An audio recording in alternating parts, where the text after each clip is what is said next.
வணக்கத்துடன் pepper and salt news என்கின்ற இந்த வலையொலியில் உங்களை சந்திப்பதில் நான் மகிழ்ச்சி அடைகின்றேன். இலங்கை நாடாளுமன்றத்தில் ஒரு தமிழனாக தன்னுடைய முழக்கத்தை வைத்திருக்கின்றார் வைத்தியர் அர்ஜுனா அவர்கள். என்னை யாராவது சுட்டுக் கொள்வதாக இருந்தால் கூட எனக்கு கவலை இல்லை. தமிழன் என்கின்ற அடையாளத்தை நான் முன்னிலைப்படுத்திவிட்டு அந்த மரணத்தை ஏற்றுக்கொள்வதற்கு தயாராக இருக்கிறேன் என்று மருத்துவர் அர்ஜுனா அவர்கள் நாடாளுமன்றத்தில் எடுத்து வைத்த கருத்துகள் பல அதிர்வலைகளை ஏற்படுத்தி இருக்கிறது என்பதுதான் நிஜம். நாடாளுமன்றத்தில் வைத்தியர் அர்ஜுனா என்ன விடயங்களை குறித்து பேசினார், எதற்காக என்னை நீங்கள் சுட்டி வீழ்த்தினாலும் நான் தமிழன் என்கின்ற அந்த நிலைப்பாட்டிலிருந்து மாற மாட்டேன் என்கின்ற அந்த ஒரு சூளுரையை அவர் எதற்கு எடுத்து வைத்தார், வைத்தியர் அர்ஜுனா அவர்கள் நாடாளுமன்றத்தில் பேசியிருக்கக்கூடிய தகவல்கள் நாடாளுமன்றத்தில் பேசப்பட வேண்டிய விடயம்தானா, அல்லது தனிப்பட்ட தன்னுடைய கோபத்தை தணிப்பதற்காக வைத்தியர் அர்ஜுனாவர் நாடாளுமன்றத்தை தனக்கு சாதகமாக பயன்படுத்தி கொண்டாரா என்கின்ற பல கேள்விகள் மனதிற்குள் எழும்புகின்றன.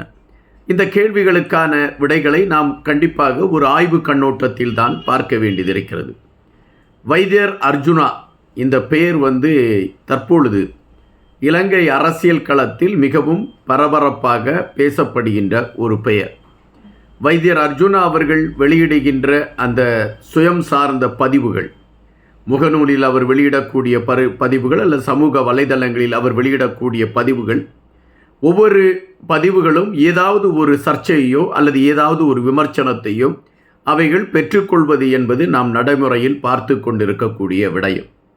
வைத்தியர் அர்ஜுனா அவர்கள் யாழ் பகுதியில் இருக்கக்கூடிய மருத்துவமனைக்கு சென்ற விடயமும், அங்கு இருக்கக்கூடிய சத்தியமூர்த்தி அவர்கள் மருத்துவர் வைத்தியர் அர்ஜுனா அவர்களுக்கு எதிரான ஒரு களத்தை எடுத்து அங்கு இருவருக்குள் ஏற்பட்ட அந்த மனக்கசப்புகளை மையப்படுத்திய செய்திகளும் ஒரு 2-3 நாட்களுக்கு முன்பு ஊடகங்களில் பேசப்படுகின்ற பொருளாக மாறியிருந்தது.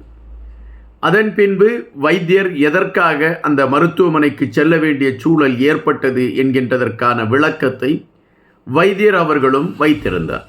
அந்த விளக்கம் ஒரு 170 ஊழியர்களை மையப்படுத்தியது. இன்று வைத்தியர் அவர்களுக்கு நாடாளுமன்றத்தில் பேசுவதற்கான களம் கொடுக்கப்படுகிறது. அந்த களம் கொடுக்கப்பட்ட அந்த நிமிடத்தில் அவர் பேச ஆரம்பித்த முதல் விடயத்திலிருந்து தன்னை முன்னிலைப்படுத்த வேண்டும் என்கின்ற அந்த நிலைப்பாட்டையெல்லாம் புறந்தள்ளிவிட்டு மனதிற்குள் இருக்கக்கூடியதை எந்தவித கள்ளங்கபடமும் இல்லாமல் சொல்லக்கூடிய ஒரு மனிதராக நாடாளுமன்றத்தில் அவர் கொந்தளித்து நின்ற விடயம் இந்த 170 அந்த ஊழியர்களை மையப்படுத்தினார், இந்த இளைஞர்களை மையப்படுத்தினார். வைத்தியர் அர்ஜுனா அவர்கள் எதை எடுத்து வைத்தார் என்கின்ற பொழுது அவர் குறிப்பிடுகின்ற கருத்து இதுதான். இந்த யாழ் மருத்துவமனையில் ஒரு குறிப்பிட்ட ஒரு 170 ஊழியர்களை இணைத்திருக்கிறார்கள். உங்களுக்கு பயிற்சி கொடுக்கப்படும், அதன் பின்பு உங்களுக்கு ஊதியத்தோடு உங்களுக்கு வேலையும் கொடுக்கப்படும் என்று அறிவித்திருக்கிறார்கள். 3 மாத பயிற்சி என்பதுதான் அவர்களுக்கு சொல்லப்பட்ட விடயம். ஆனால் இன்று 3 வருடங்கள் முடிந்துவிட்டது, அவர்களுக்கான ஊதியங்கள் நிர்ணயிக்கப்படவில்லை. எனவே இது சார்ந்து அந்த 170 பேரும் வைத்தியர் அர்ஜுனா அவர்களை தொடர்பு கொண்டு அண்ணா எங்களுக்கு ஏதாவது செய்து தாருங்கள் என்ற கோரிக்கையை வைக்கிறார்கள். வைத்தியர் அர்ஜுனா அவர்கள் அது சார்ந்த கருத்துக்களை முன்னிலைப்படுத்துவதற்காக யாழ் மருத்துவமனைக்கு செல்கின்றார். அங்கு இருக்கக்கூடிய சத்தியமூர்த்தி அவர்கள் வைத்தியர் அர்ஜுனாவிற்கு அவர்கள் எந்தவிதமான ஒரு சரியான ஒரு நிலைப்பாட்டை அவர்கள் வைத்தியர் அர்ஜுனாவுக்காக செயல்படுத்தவில்லை. எனவே இருவருக்குள்ளும் கருத்து வேறுபாடுகள் ஏற்படுகின்றது. வைத்தியர் அர்ஜுனா வெளியேறி வருகிறார். அதன் பின்பு வைத்தியர் அர்ஜுனா மீது வழக்கு பதிவு செய்யப்படுகிறது. இந்த சூழலில் நான் அந்த மருத்துவமனைக்குள் ஒரு நாடாளுமன்ற உறுப்பினராகத்தான் சென்றேன். ஆனால் நான் நாடாளுமன்ற உறுப்பினராக சென்ற என்னை அவர்கள் அவமானப்படுத்தினார்கள். காவல்துறை அதிகாரிகளை முன்னிலைப்படுத்தி என்னை வெளியேற்றுவதற்கான களங்களை எடுத்தார்கள். ஆனால் இந்த 170 இந்த இளைஞர்களுக்கும் அரசு என்ன செய்திருக்கிறது என்பதை குறித்த ஒரு தெளிவான முடிவு வேண்டும்.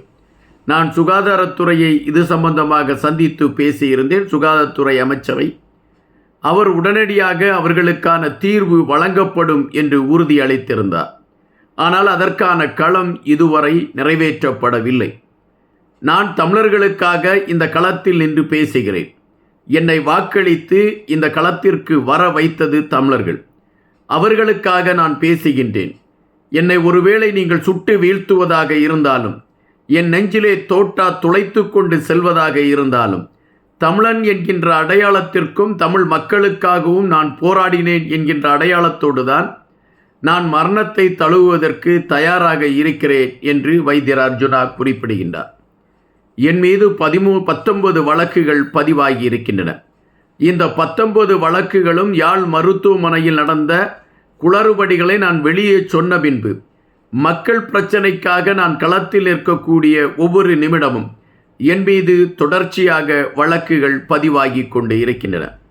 நான் மேன்மைமிகு ஜனாதிபதியை பார்த்து கேட்கின்றேன், என்னுடைய பாதுகாப்பு விடயத்திற்கு நீங்கள் ஒரு ஆதரவு களத்தை நீட்ட வேண்டும் என்கின்ற ரீதியில் அந்த கருத்துக்களை பதிவிட்டிருந்தார். இந்த கருத்துக்களை பதிவிடுகின்ற பொழுது ஒட்டுமொத்தமாக வைத்தியர் அர்ஜுனா அவர்கள் ஒரு கொந்தளித்த நிலையில்தான் அவருடைய கருத்துக்களை பரிமாறினார். ஒரு நாடாளுமன்றத்தில் நின்று பேசுகின்றோம். அந்த நாடாளுமன்றத்தில் இருந்து பேசுகின்ற பொழுது அதற்கான தோரணைகளான வார்த்தைகளை தொகுத்தெடுத்து அதனை கையில் எடுத்துக்கொண்டு அதனை முன்னிலைப்படுத்தி பேச வேண்டும் என்கின்ற நிலைப்பாடெல்லாம் வைத்தியர் எடுக்கவில்லை.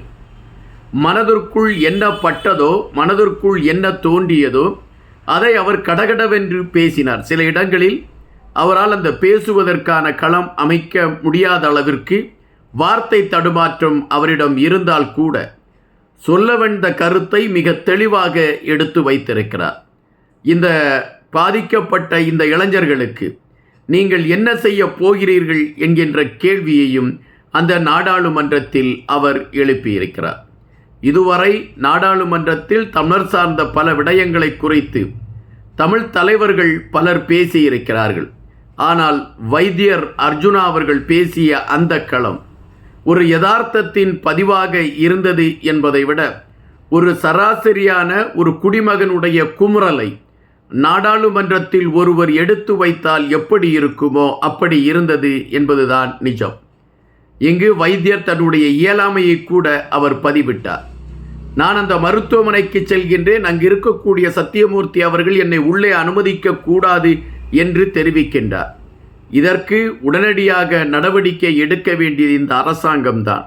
காரணம், நான் நாடாளுமன்ற உறுப்பினர். ஒரு நாடாளுமன்ற உறுப்பினருக்கே இந்த நிலைமை என்றால் மற்றவர்களுக்கு எந்த கதி என்ற கேள்வியை வைத்திருக்கின்றார். ஆனால் இன்னொரு செய்தி எடுத்து வைக்கப்படுகின்றது. வைத்தியர் அர்ஜுனா அவர்களுக்கு நீதிமன்றம் கொடுத்திருக்கக்கூடிய அறிவுறுத்தல் என்னவென்றால், நீங்கள் யாழ் மருத்துவமனைக்கு செல்வதாக இருந்தால் அங்கு அனுமதி பெற்றுத்தான் செல்ல வேண்டும் என்கின்ற ஒரு அறிவுறுத்தலை கொடுத்திருக்கதாக ஒரு செய்தி வருகின்றது. இது எந்த அளவிற்கு உண்மை என்று நம்மால் தெரியாது. ஆனால் தற்பொழுது ஒரு பாராளுமன்ற உறுப்பினராக அல்லது ஒரு நாடாளுமன்ற உறுப்பினராக வைத்தியர் அர்ஜுனா வெளுத்து வாங்கிவிட்டார் என்பதுதான் நிஜம். அதிலும் குறிப்பாக தமிழர் விடயத்தை குறித்து மிக தெளிவாக எடுத்து வைத்திருக்கிறார் என்கின்ற விடயம் பாராட்டுக்கு உரியதாக மாறி நிற்கிறது என்பதுதான் நிஜம். நன்றியுடன் என்பார்.